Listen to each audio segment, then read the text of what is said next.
இந்த கொடி எத்தனை போராட்டங்களுக்கு பிறகு, எத்தனை தியாகங்களுக்கு பிறகு பின்னுயிர பறக்கிறது என்பதற்கு தலைவர் கலைஞர் அவர்கள் மதுரை வேதமா சபையில பேசுகிறத நான் இங்கே நினைவூட்ட விரும்புகிறேன்.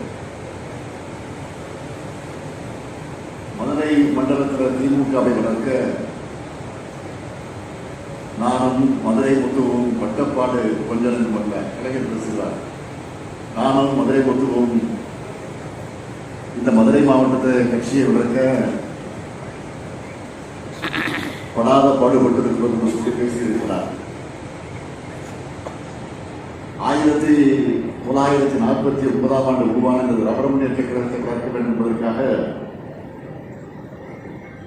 இதே மதுரையில் 100 இடங்கள்ல கொடியை